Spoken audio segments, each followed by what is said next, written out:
O microfone, professor.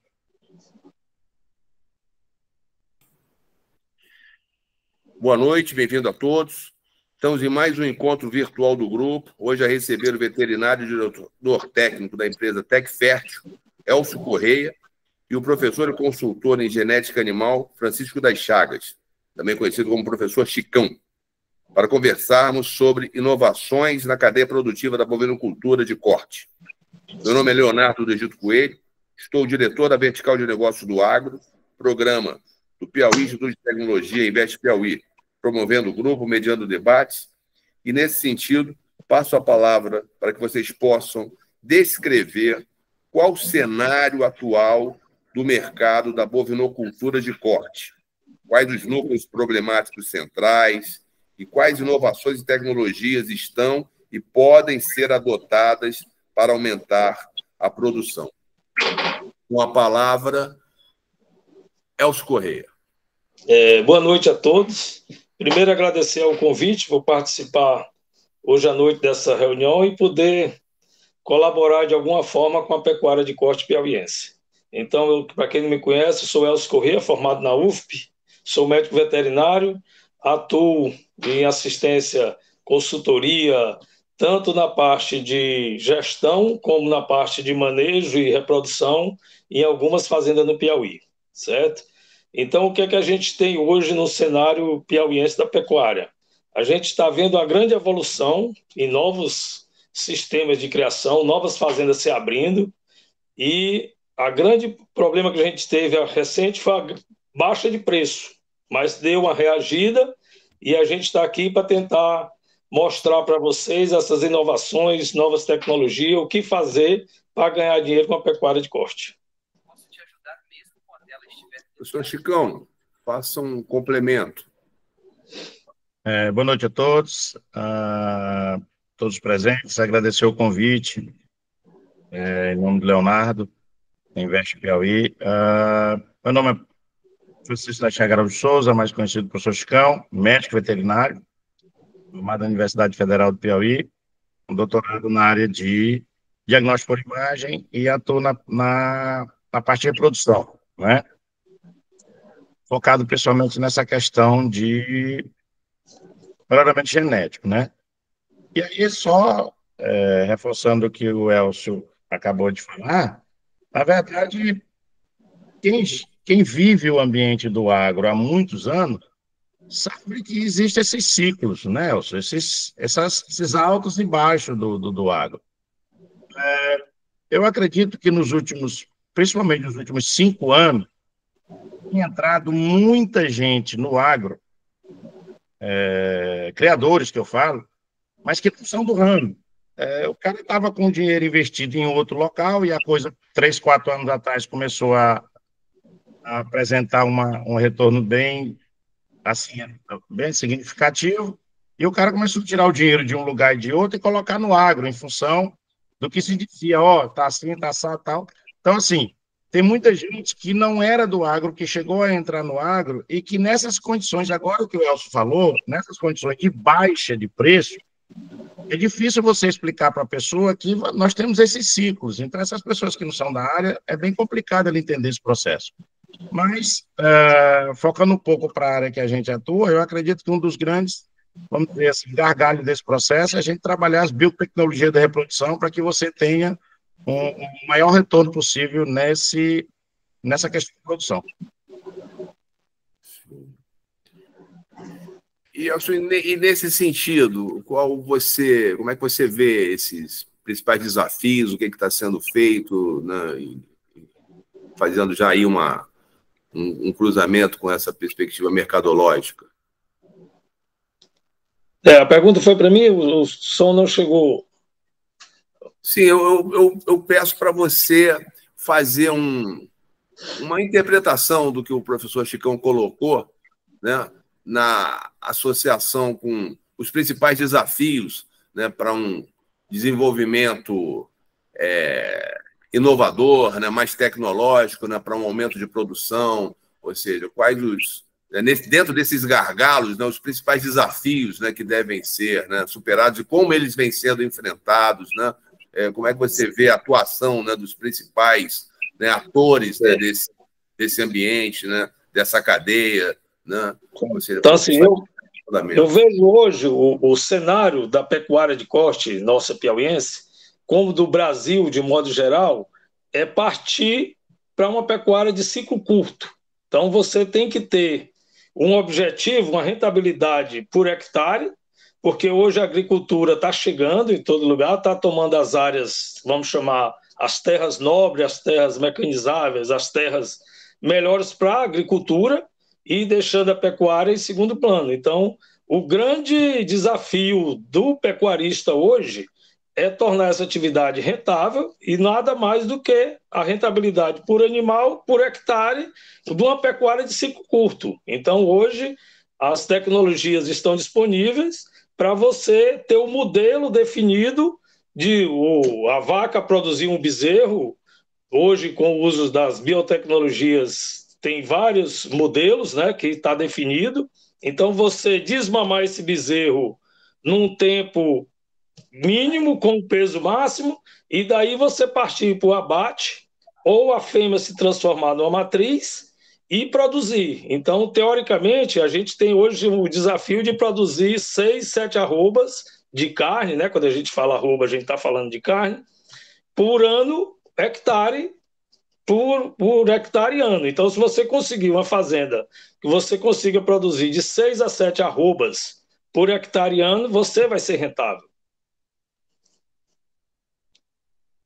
Eu ouvi você dizendo antes da gente começar a nossa conversa, o nosso bate-papo, em um déficit de produção, né?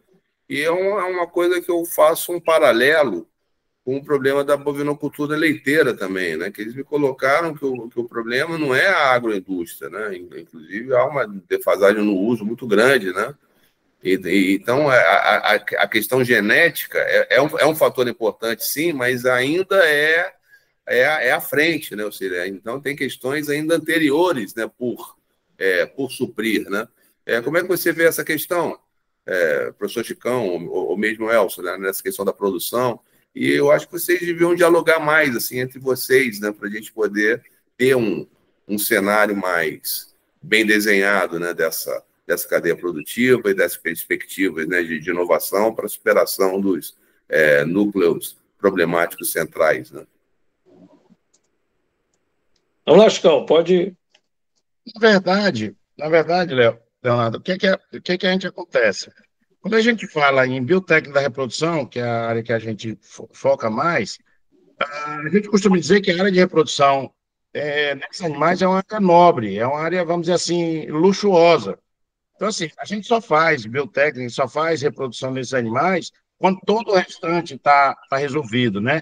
Então, assim, eu acho que os gargalos precisam ser resolvidos anteriormente, ou seja, é como produzir alimento, é como produzir a nutrição desses animais, é como fazer manejo sanitário, é como fazer a preparação desses animais, porque a reprodução deles a gente só vai fazer se tudo isso estiver suprido. Isso. Tá? De tudo isso. Então, assim, e a gente tem todo aquele histórico de nossa região ser extremamente complicada na produção de alimentos. Tá?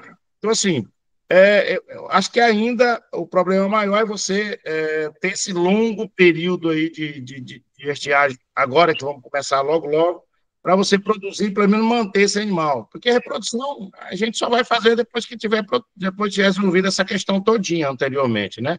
Eu acho que tentar melhorar essa questão de produção de alimentos, né? Uhum. Esse é um núcleo problemático central assim que você acentua, né? E é nessa linha mesmo, Elcio, né? E se quiser avançar, né? Quais tecnologias, né, você acha que são as mais importantes, né, nesse processo, né, de gradativo, né, de solução, né, das pendências até um mercado mais próspero, né, nessa realidade? A produção de alimentos, né, por ruminante, né, a gente parte do princípio que o ruminante vem do capim. Então, basicamente, a alimentação, 80%, 90%, vai vir de forma de volumoso de pastagem. Então, quais são as tecnologias hoje disponíveis? Então, quem manda hoje é o nosso ciclo anual. Então, a gente tem a época das águas, que a gente chama de chuva, e tem a época do verão, que é difícil essa produção de alimentos. Então, você tem que ter, a fazenda tem que ter essa organização para aproveitar o máximo da chuva, da água, para produzir esse volumoso para os animais e usar as tecnologias que são as suplementações, confinamento, produção de silagem, produção de feno, o uso de proteinados energéticos proteicos, né, que são os sais minerais enriquecidos, e a próprio confinamento. Então, assim, a gente hoje tem que... O modelo está definido, né? Então, quem quiser ganhar dinheiro com a pecuária tem que ter o uso de tecnologias. Então, essas tecnologias estão disponíveis, são acessíveis, e a partir daí vai ter a relação custo-benefício, né? Quanto que eu vou estar o custo para produzir 1 quilo de vivo de animal na minha propriedade, para mim poder vender esse animal no mercado, que quem dita o preço do produto não sou eu, o pecuarista.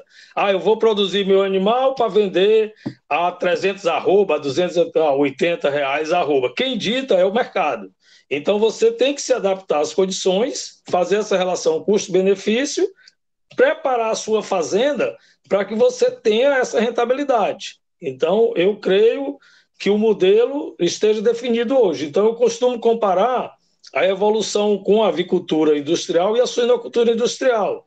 Então, 10% das propriedades hoje estão no nível que você pode chamar no nível economicamente viável, no nível industrial, vamos dizer assim. Então, mas o modelo está definido. Então, não tem... Eu vou produzir, o bezerro vai nascer, vai ser desmamado, vai chegar com 24 meses, 30 meses a idade de abate, 17, 18 arroba, vou vender essa arroba hoje a 275, a 280 reais, e o custo vai ser tanto. Então, esse modelo hoje está definido. Só para fazer Opa, Leonardo. Só para fazer uma complementação nessa fala do Elcio, na verdade, a gente conhece esses modelos, os criadores, de maneira geral, eles conhecem esses modelos. A questão é que eles pecam desde o início, se peca desde o início. Então, assim, você tem um problema seríssimo, e na maioria, em boa parte dos setores de produção que você tem na parte da pecuária, é que normalmente você tem um problema sério de superlotação de animais. Normalmente a pessoa não tem a capacidade de produção de capim, por exemplo, de volumoso, de acordo com a capacidade que tem aquele plantio. Então, assim, o cara começa comprando gado e depois resolve produzir o capim. Então, é complicado isso, tá? Então, é meio que invertido o processo. Aí é difícil você tentar inverter depois a coisa, né? É meio complicado isso.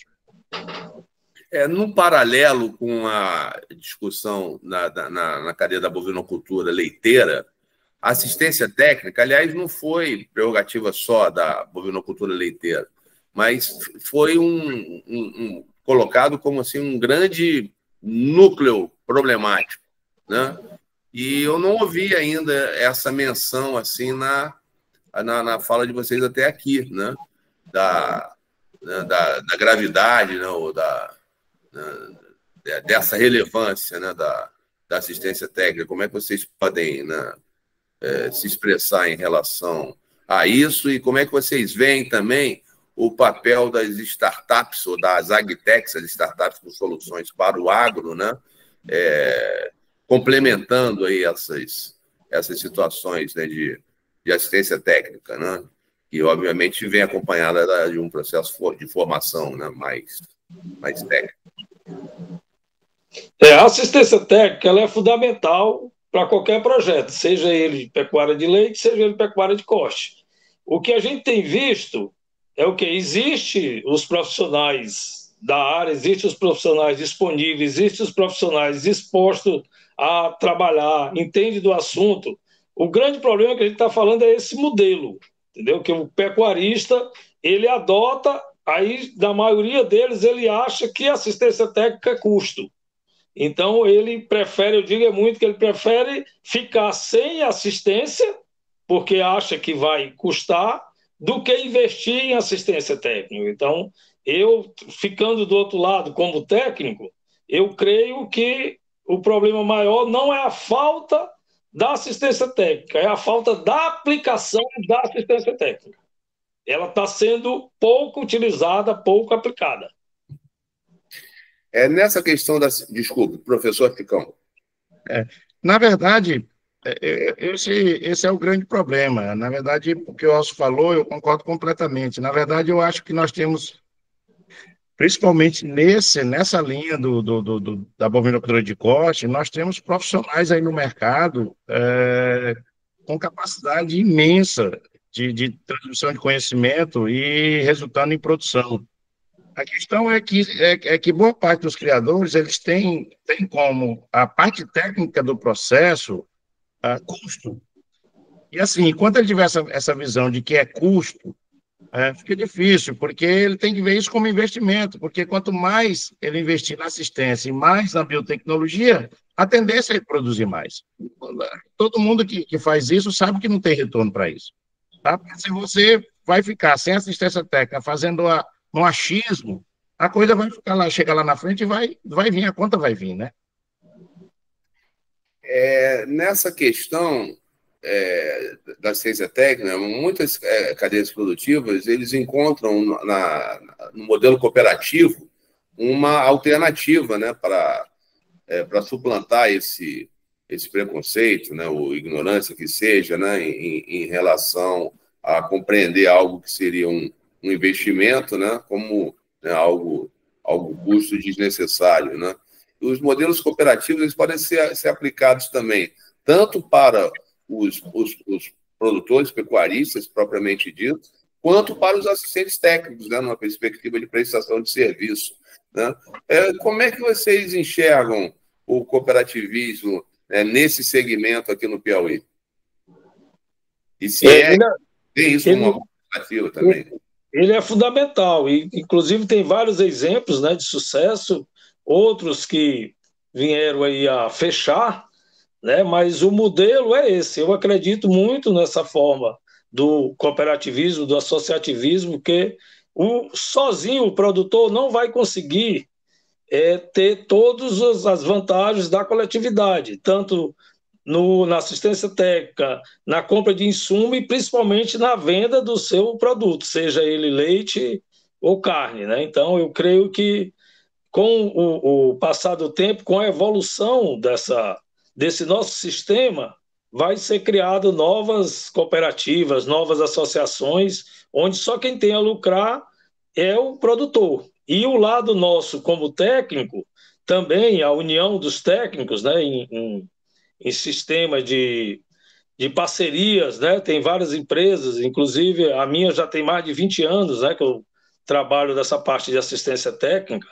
Então, é o modelo, como a gente está desde aqui do começo assistindo. Eu creio, na minha opinião, que o modelo ele está definido, falta só ser aplicado.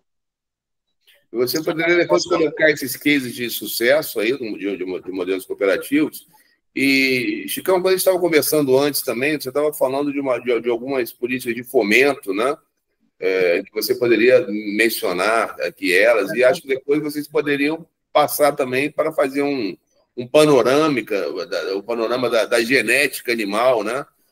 Dessa bovinocultura de corte, né? Seria interessante vocês alongarem o assunto por essas vias, talvez. Então, na verdade, complementando o que o Elcio falou na parte de cooperativismo aí, da relação com o criador, existe muita, vamos dizer assim, muitos exemplos interessantes no que toca à própria assistência, cooperativismo da assistência técnica, Léo. Por exemplo, nós temos exemplos muito interessantes a nível de Senar. Tá? Você tem profissionais do Senar que prestam um excelente serviço, principalmente no pequeno criador, com assistência técnica de qualidade. E já vinculando esse processo também com alguns exemplos de fomento, nós temos programas que o Elcio já foi consultor também, como a gente hoje é consultor Sebrae, e nós temos programas como o Sebrae Tech, que eles são um órgão de fomento nessas questões aí, que chegam na verdade, vamos dizer assim, pagar praticamente 70% ou até 100% desses processos de biotecnologias, de ATF, de embriões, para pequenos criadores, né? E se funcionam a contento 100% como deveria, a gente acredita que não, mas, de qualquer forma, ainda tem muito serviço prestado. A gente está vendo um programa sendo rodado agora, não faço parte do programa, mas vejo, e até a gente sempre vê coisas boas aí acontecendo, né? Então, tem um programa, por exemplo, do governo do Estado, que está rodando aí, com uma perspectiva para, durante todo o governo, 200 mil IATF no Estado, com o objetivo de melhorar a carcaça desse gado bovino. Por quê? Porque esse projeto também envolve a formação, se isso vai acontecer ou não, a gente precisa esperar, de 4 frigoríficos a nível de Estado, né? Um já está praticamente já instalado no sul do Estado, mas são 4 frigoríficos, e que a gente sabe que o gado comercial do Piauí ele não tem carcaça adequada para abastecer a quantidade de frigorífico. Então, esse programa do Piauí Mais Genética, do governo do Estado, eu não tenho nada a ver com questões políticas, Leonardo, só questão de fala mesmo, tá? É um programa bem interessante, é um programa que saiu agora o primeiro edital, com 26 mil IATF, e a coisa está rodando para o pequeno, para criadores com até 60 animais, né? Sem custos, praticamente sem custo. Então, de alguma forma, isso lá na frente vai ter repercussão na formação da carcaça desses animais, para melhoramento dessa carcaça e fornecer essa carcaça melhorada para esse frigorífico.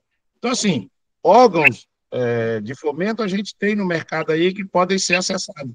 Algumas, na verdade, boa parte dos criadores nem tem essa noção de que existe isso, né? Mas, enfim, existe alguma coisa funcionando aí para essa cadeia. Eu acho também que quando se fala em inovação, em tecnologia no setor agro, né, é impossível não se pensar na Embrapa, né? E eu acho que possivelmente, né, é a nossa maior empresa de pesquisa, né, do setor, então ela é importante demais para a cadeia.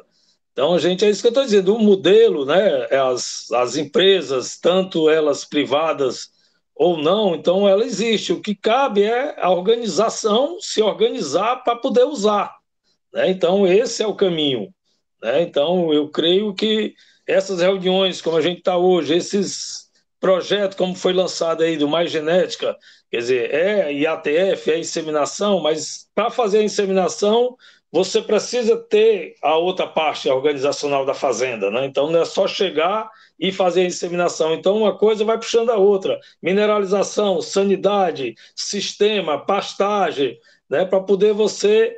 Que o grande... a importância de qualquer projeto desse é você entrar na fazenda do criador, seja ele grande, seja ele pequeno. Então, sem esse fomento, sem esses planos, esses projetos, você não tem como entrar na fazenda. Então, já que é acessível, é de graça, então ele vai receber o programa, paralelamente ele vai receber uma assistência do técnico que está indo lá fazer, ele vai ter que ter o preparo desse animal. Aí, como é que está a mineralização? Como é que está a pastagem? Como é que está a sanidade? Para você ter o resultado. Então, é um conjunto, né? Não é isolado. Não tem como uma biotecnologia da IATF está sendo implantada, ela ser utilizada somente ela, né? Então, com isso aí, como o Chicão está dizendo, vai ter o incremento a curto prazo, que é essa... Então, 9 meses de gestação, 8 meses de desmama, mais aí, no mínimo, 2 anos para abater esse macho ou essa fêmea se transformar numa matriz. Então, daqui a 5 anos, com esse programa aí, eu creio que a gente vai ter um novo panorama aí para o Piauí na pecuária. Num parâmetro comparativo, novamente, com a bovinocultura leiteira, a gente viu que existe um consumo diário, uma produção, né, diária de 150 mil litros, né, e um consumo de 1,5 milhão, ou seja, é um déficit assim, enorme, né? Qual seria esse paralelo na bovinocultura de carne? Ou seja, a bovinocultura leiteira é altamente importadora, né, do Ceará, Pernambuco, Bahia, né? Como é que é esse mercado, né, da bovinocultura de corte nesse sentido? E aí depois eu queria que você alinhasse as questões das raças, tá, Chicão? Para a gente entrar um pouco nessa discussão, né, das tecnologias. Só uma falazinha aqui, Elcio, para seguir nesse questionamento do Leonardo. Olha só, você tem ideia de qual é um centro aqui no Piauí onde, se você chegar com qualquer quantidade de tourinhos, não volta com nenhum, corrente do Piauí. Não é isso, Elcio? Isso, e é grande produtora de animais e consome, né? Isso não é suficiente o que eles produzem, né? Existe um déficit de tourinhos para venda nesse estado imensa. Ou seja, a gente não tem nem capacidade ainda de produção do que o estado precisa. Tá? Então, assim, é uma cadeia ainda em aberto. Então, tem muita coisa para ser feito ainda, entendeu? É muita coisa. Esses números... A gente falar em biotécnica, você imaginar em torno, isso é a nível de Piauí e a nível do Brasil, 15% do rebanho desse país é inseminado. 15%. 15%, 20% no máximo. Então, assim, tem um mercado todo aberto para trabalhar com biotécnicas. E a carne, Leonardo, assim, também a gente tem aqui alguns frigoríficos, né, que abatem os animais com fiscalização, tanto a nível de prefeitura, estadual e federal, não tem nenhum, o mais próximo é Timon, né, que é o Frigotil. Então, assim, essa grande maioria dos animais vem do Pará, Maranhão, para ser abatidos, consumidos, né, a carne aqui. Então, o Chicão já até falou hoje aí agora, que a nossa produção é pequena, então a carcaça do animal nosso, então você não tem esse animal pronto no modelo que o frigorífico quer, com acabamento, com tamanho, né, com peso mínimo. Então tem muito que evoluir e dessa parte, assim como na pecuária de leite. A pecuária de leite, ela, no meu ponto de vista, ela está diminuindo, né? Então nós tivemos várias bacias que encolheram, né?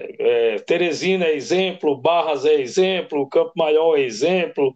Então, hoje o que a gente ainda tem ainda é a região norte, São José do Divino, Bom Princípio, Parnaíba, Luiz Correia, que está ainda produzindo muito, entendeu? Mas tem muito ainda a voltar. Hoje já tem algumas plantas aí de laticínio que estão trabalhando bem, nós temos aqui algumas que estão ainda se mantendo, né? Então, outras estão querendo abrir também. Então, é outra parte, o segmento também da pecuária de leite, que nós temos que evoluir também, entendeu? Então, junto com a pecuária de corte, eu creio que de onde sempre as nossas terras estão sendo aí, o Piauí está sendo produzindo soja já aqui pertinho da gente, já ninguém batalha, Esperantina, Piracuruca. Eu creio que com o avanço da agricultura, o avanço da pecuária também vai chegar. Sim. Acho que você gostaria de já entrar numa questão mais aprofundada eu queria colocar as tecnologias, né, de uma maneira geral, aplicadas, né, que são utilizadas, né, mas você pode ampliar isso aí para dicas para pecuaristas, né, e fazer esse panorama das raças, né, que eu acho que é interessante, né, a gente ter uma visão, né, atualizada aí de vocês desse cenário. Pode ser? Na verdade, nós temos, se você começar a direcionar algumas raças, a gente vai terminando que cutucar alguém aí, né? Mas, assim, é sabido que o que a gente tem de raça mais criada no nosso estado e que o mercado pede o tempo todo é o melhor mesmo que a gente está aí, né? Mas tem várias raças de corte aí no mercado. Tem uma raça que a gente costuma até dizer que é moda, mas ela veio para ficar e tem um crescimento imenso nos últimos anos, né, Elcio? O Sindhi, essa Sindhi é uma raça que está chegando não, que chegou para ficar, vem lá da banda do Paquistão, mas é uma raça que está despertando muitos criadores aí, e assim, com relação às biotécnicas, se você imaginar que para produzir proteína para esse mundão todo aí, a gente pensar em termos de planeta mesmo. Se trabalhasse ainda com touro dando 25, 30, 35 bezerros ano, e no caso de gado puro, uma vaca só produzindo, quando muito, bezerro por ano, era complicado, né? Você produzir proteína para bastante gente. Então, assim, as biotécnicas, como a inseminação artificial e a FIV, ou seja, a produção de embrião, elas vieram para ficar e não tem mais retorno. Quem começa a mexer com isso não volta mais, porque aí você tem capacidade imensa de produção. Você imaginar, quando se fala de gado puro, você imaginar que a gente tinha aquele animal que só produzia um bezerro por ano, quando muito, durante 10, 12 anos da sua vida, e deixar 10 bezerros? É complicado você manter esse número ainda com essa quantidade de demanda. Então, essas vacas hoje você faz aspiração praticamente mensal, com capacidade de cada aspiração dessa produzir 5, 10, 15 embriões. Ou seja, quantos bezerros essa vaca pode produzir durante sua vida reprodutiva?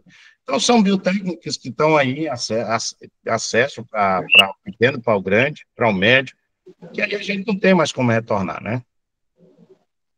E aí essa importância, aí, aproveitando o Leonardo falando do leite, né, da pecuária leiteira, então, assim, ela, principalmente, que eu acho ainda que mais importante a utilização dela, já que a fêmea, né, que é a produtora de leite, que são difíceis desses animais de ponta, os animais melhoradores. Então, quando você vai para o leite, eu ainda acho essa importância ainda maior do que no corte, né? Então, você ter uma matriz, uma vaca, uma boa produtora de leite, você poder multiplicar ela, né? E daí você trazer vários filhos desse animal. Hoje você tem, né, o semissexado, que você pode escolher esse produto já com sexo 99,99% de certeza de ser fêmea. Então, você, na pecuária de leite, eu acho também de suma importância a utilização da tecnologia, porque algumas pessoas podem questionar o uso da tecnologia, se é acessível, não é, se vale a pena ou não. Então, assim, cada modelo tem sua importância, né? Então, se você, como o Chicão falou, nós estamos aqui do pré-requisito que essa fazenda, quando adota essas biotecnologias, a outra parte está definida, ela já fez. Então, nós não estamos aqui questionando o modelo, né? Então, assim, o que a gente vem falando que hoje a pecuária de corte, né, ela precisa ter essa evolução do sistema, né? Então, eu preciso produzir carne, né, que é o foco, de qualidade e a um baixo custo. E hoje nós temos as questões ambientais, sociais, né, políticas, que vêm também, né, em direção a isso. Não tem mais como você fugir desse sistema que você é cobrado hoje, né? Então, então esse modelo, no meu ponto de vista, ele está fácil de ser adotado, entendeu? Não é difícil ser adotado. Então, eu vou produzir 1,2 kg, 1,5 kg de peso vivo por dia do animal, usando pastagem, suplementação e o ganho racial, lógico. Então, se não for o modelo da raça não for definido, ele não vai responder. Aí hoje a gente tem o quê? Com o advento do sêmen, da inseminação artificial, da transferência de embrião, eu uso qualquer raça, qualquer acessível, eu quero usar europeu, eu quero usar indiano, eu quero usar, seja qual for o cruzamento industrial, como é chamado, eu quero ficar no zebu, eu quero implementar uma nova raça.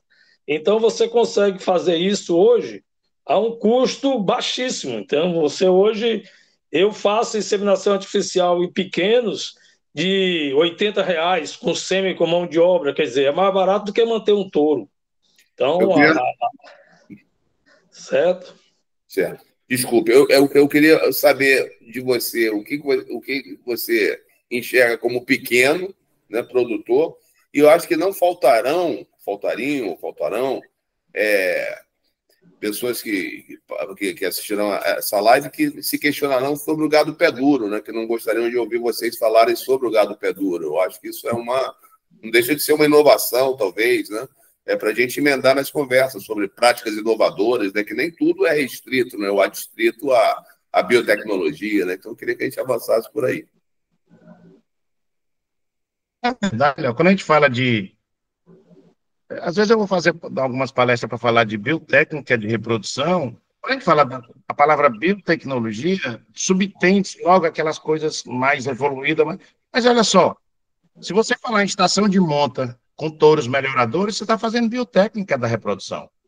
Tá? Então, assim, você pega. A questão é, eu preciso produzir algo que vai nascer que seja melhor do que eu já tenho. Senão não adianta. Eu tenho que produzir geneticamente melhor. Então, como é que eu tenho aquele meu animal comum, aquele animal pé duro, aquele animal tal? Eu tô com ele ali, então, o que que eu vou fazer? Se eu não tenho como acessar o IATF, a biotécnica, mas assim, o que que eu posso fazer? Eu posso adquirir um touro com melhor genética do que aqueles animais que eu tenho e fazer esses acasalamentos. Então, assim, uma estação de monta com um touro melhorador é biotécnica da reprodução, é melhoramento genético. Eu não posso estar produzindo um bezerro que seja pior do que os seus pais, que aí eu estou retrocedendo. Então, eu posso fazer isso com touro, através de monta natural, ou posso fazer com as biotécnicas. Mas a questão é, se eu fizer o melhoramento através de um macho, eu estou fazendo biotécnica de reprodução e estou fazendo ganho genético. Tá? Fica bem claro isso. Elcio, eu queria falar essa questão dos pequenos, né? Para a gente ter essa noção. E aí eu queria colocar também uma questão, assim, eu identifiquei assim, várias agtechs, né, que tem pequenos aplicativos ou soluções, tipo de pesagem de boi, né, na pena da carne, né? Será que vocês também soubessem identificar, né, algumas, né, aplicações dessas? Eu acho que seria de boa valia, né, para estimular exatamente essa renovação, né, desse ecossistema, né, da cadeia produtiva. Né? Eu acho que esse vetor, né, inovação e tecnologia, ele tem que se fazer presente de alguma forma. Né? Agora, eu sei que não dá para chegar às soluções impostas, né, das startups para os produtores rurais. Né? Tem que ter essa compreensão, né, da dor, né, dos produtores rurais, né, para que essas soluções possam chegar. Vocês já colocaram que as problemáticas elas são muito estruturais, né? Ou seja, são questões sistêmicas, né? Ligadas, né? Muito, né? Mas ainda assim existem, né? Uma tecnologia ou outra, né, que poderia ser bem lembrada aqui para a gente poder compor esse nosso objeto desse ponto de hoje. Voltando aqui à nossa fala, que é o modelo, né? Então, a gente hoje tem como o modelo definido. Então, um pequeno produtor de bovino de corte, quer dizer, uma pessoa que tem 20 animais, 30 animais, quer dizer, eu creio que até, no máximo, aí 100, 80 animais, ele é considerado pequeno no meu ponto de vista, certo? Na bovinocultura de leite, né, um produtor que ele que faz todo o serviço, ele é o dono, ele tem 20 vacas, 30 vacas, mas ele não é o empresário. É ele que acorda cedo com a esposa, com os filhos, ele não tem funcionário, né? Então, ele que cuida do trato dos animais, ele que cuida do negócio. Então, o nome pequeno não é em termos de quantidade, né? Em termos de, vamos separar o empresário e o não empresário, né? Um modo empresarial, tanto na bovinocultura de leite como na de corte. Então, eu tenho muitos produtores de 6 animais, de 8, de 12, que já usam as tecnologias, né? Quando você... O grande... assim que a gente pode definir é porque o modelo é individual, é o animal, é vaca. Então, se eu tenho uma vaca, se eu tenho 2, se eu tenho 10, se eu tenho 1.000, a produção é por vaca, né? O lucro é que vai diferenciar. Então, se eu tiro o leite de uma vaca, que ela me dá 15, 20, 30 litros de leite, se eu tenho uma vaca de corte que me dá um bezerro todo ano, então daí você vai partir para esse seu sistema. Qual o meu sistema? Né? Daí vem o uso das tecnologias. Como a gente está falando do corte, então qual é o modelo hoje? É o pasto. Você, teoricamente, é 1 hectare de pasto para uma unidade animal, que é 450 quilos, que é uma vaca. Essa vaca vai lhe dar um bezerro por ano, né? Se você tiver um índice de 80% a 85%, e se você desmamar um bezerro com 6, 7 arrobas, significa dizer que cada vaca sua vai lhe dar no mínimo 6 arrobas. né? Se você consegue vender essa arroba hoje do bezerro de R$ 300, então você vai vender um bezerro, a sua vaca vai lhe dar R$ 1.800, vai lhe dar R$ 2.000 ano. E qual é o custo dessa minha vaca para me manter ela? R$ 600, R$ 700? Então, com a partir daí, se eu tenho 10, 100 mil, eu vou ter lucro, né? Então, esse modelo do tamanho é que vai definir a sua rentabilidade no final, né? Mas o modelo está definido, certo? Então, a vaca de leite nossas aqui produz em média 15 a 20 litros de leite dias e uma vaca de corte lhe dá um bezerro.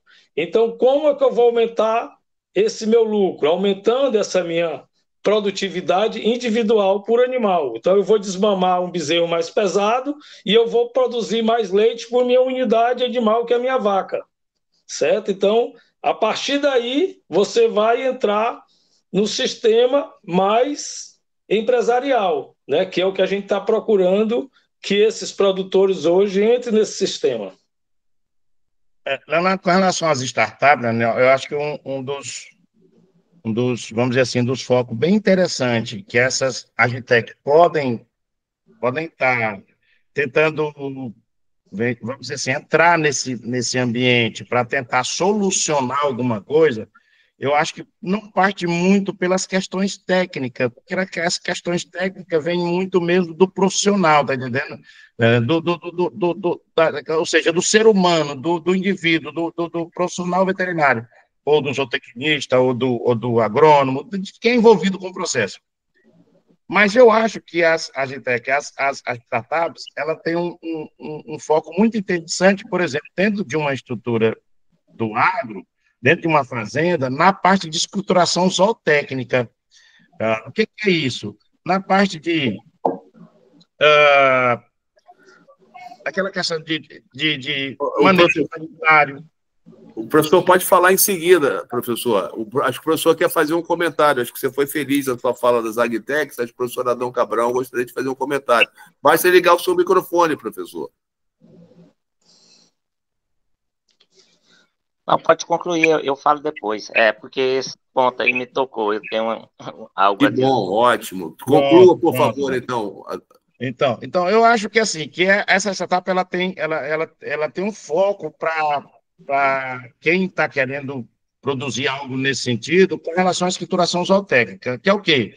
É você preparar esses aplicativos que melhorem como você fazer a pesagem daquele animal, o somatório de peso daquele animal, a questão de manejo sanitário, ou seja, de se fazer uma sincronização desse processo.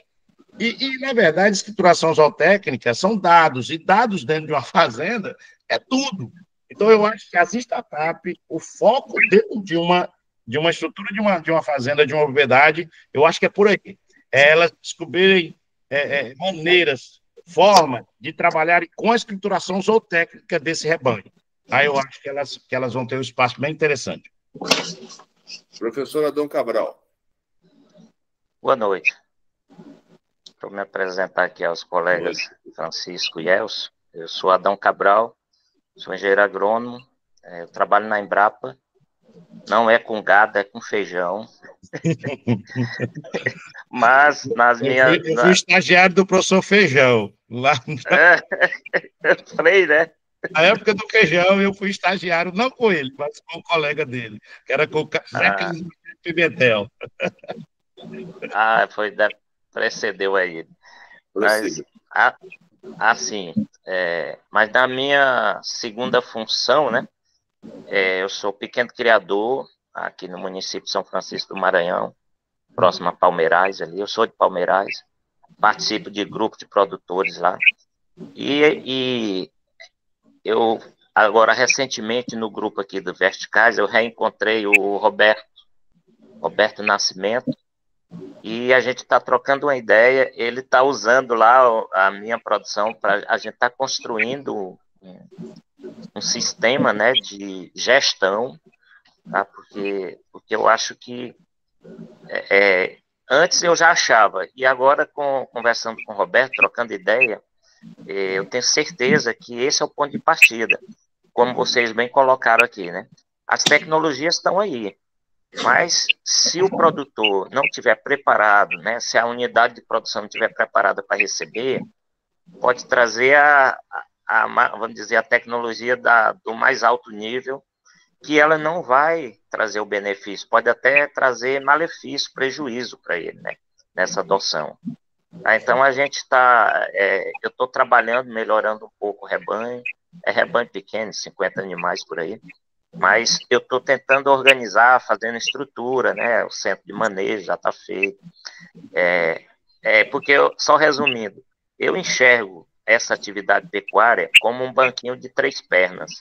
Você tem genética, você tem manejo sanitário e manejo nutricional. Podia acrescentar o manejo reprodutivo. Essas pernas, elas têm que estar no mesmo nível, equilibrado, senão o banco, ele não sustenta, né? Então, era essa aí a minha participação aí. Obrigado.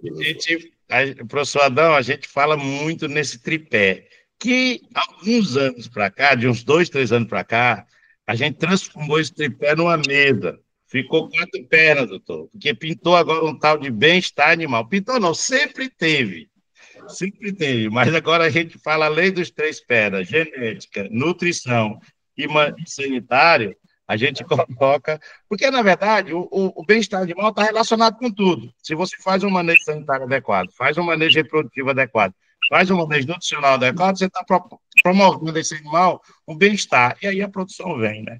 Mas você falou dos 4, né, professor? Aprendendo, né?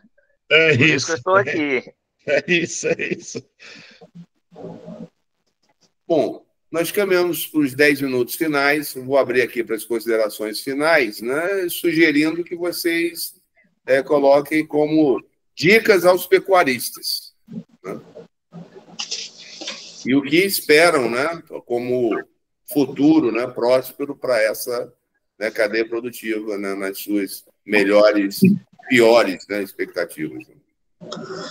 Bem, então, assim, minha fala, como sempre, em todo lugar, é essa pecuária de ciclo curto, né? Então, a gente, partindo do princípio que 24 meses, 30 meses é o tempo máximo para você abater um animal hoje nas condições ideais. Então, você vai ter que conseguir aí alinhar as tecnologias, né, disponíveis, manejo de pastagem, produção e armazenamento de pastagem para os períodos críticos, né? Então, você tem um ciclo anual.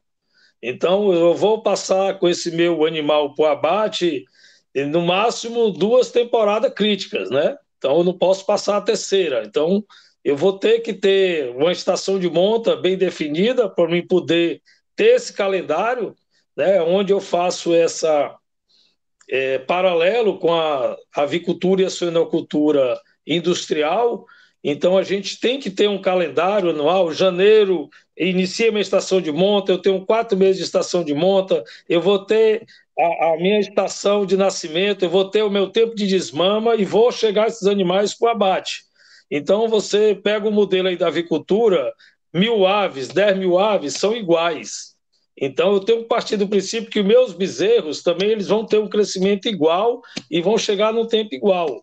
Então, as tecnologias hoje estão disponíveis, o uso está sendo aí aplicado e a gestão aí, como o professor Adão falou, é primordial. Então, eu tenho que ter essa mensuração, eu tenho que ter o controle zootécnico, eu tenho que ter... Então, eu tenho que ter uma pecuária de ciclo curto intensiva. Eu costumo comparar com um posto de gasolina. Então, eu tenho uma fazenda onde eu vou produzir animais e o cidadão na cidade tem um posto de gasolina que vai vender combustível. Ele entrega uma fazenda, não menosprezando o nosso trabalhador, para o vaqueiro que está lá morando. E quando ele vai para a cidade, ele tem uma equipe de contabilidade, ele tem uma equipe de gerente, ele tem gerente de pista. Então, ele quer que a fazenda, sem gestão, sem uso de tecnologia, dê lucro, sem ele dar os meios para que essa fazenda consiga gerar essa renda. Então, o meu grande desafio que eu acho é a gente aplicar esse modelo para que os pecuaristas possam ter rentabilidade e continuar na atividade. Obrigado, Elcio. Professor Chicão. Bem, a minha fala sempre nessa questão de deixar algumas dicas, algumas falas para o criador, é sempre iniciar com a seguinte preocupação. Eu não posso passar minha unidade de produção animal com relação à produção de volumoso, de capim. Tá? O que muita gente começa é com os animais e depois vai se preocupar com essa questão nutricional. Então, assim, é básico isso. Então, eu só vou mexer com biotécnicas se tudo tiver resolvido lá atrás. Se a nutrição tiver resolvida, se o manejo sanitário tiver resolvido, se a questão nutricional tiver resolvida.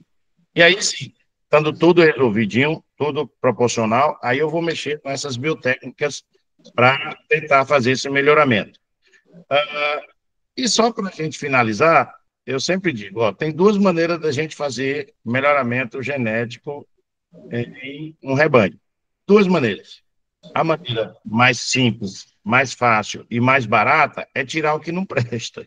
Na verdade, eu preciso tirar aqueles animais. Eu vou avaliar aqueles animais. Um animal que não cria bem, um animal que só tem 3 peitos, um animal que não tem leite, um animal que não para em bezerro. Então, assim, eu preciso tirar o que não presta. Primeira coisa. E a segunda maneira de melhorar é trazer o que presta, que é as biotécnicas. E aí, as biotécnicas vai ficar um pouco. O custo é maior? O custo é maior, mas ela vai me dar um incremento maior e com o tempo mais curto, né? Então é isso. Tá certo. Bom, acho que pelo adiantado da hora, né? Acho que eu só registrar aqui que a gente está finalizando a programação que a gente pensou aqui para esses encontros virtuais de abril, né? Vamos abrir maio agora, né? Acho que com a realização, talvez, da questão da cultura de grãos, em razão da Expo Soja, né? Então é uma coisa que ainda vai ficar, né, sem confirmação, né?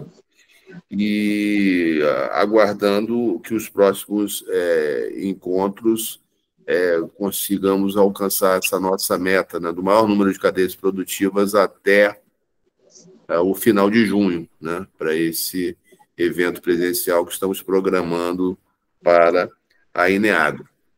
Agradeço mais uma vez, né, aos palestrantes, né, por todos os esclarecimentos feitos, né, aos que participaram, aos que nos assistem, né, e vou devolver aqui a palavra, né, e para, né, despedida, né, dos palestrantes para dar por encerrada a sessão.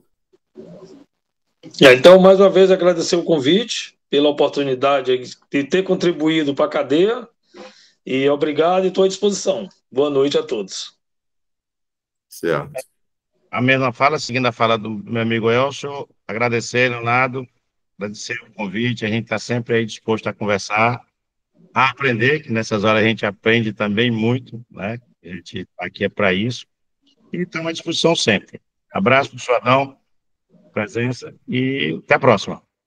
Maravilha. Então, sem mais, por encerrada a sessão. Boa noite.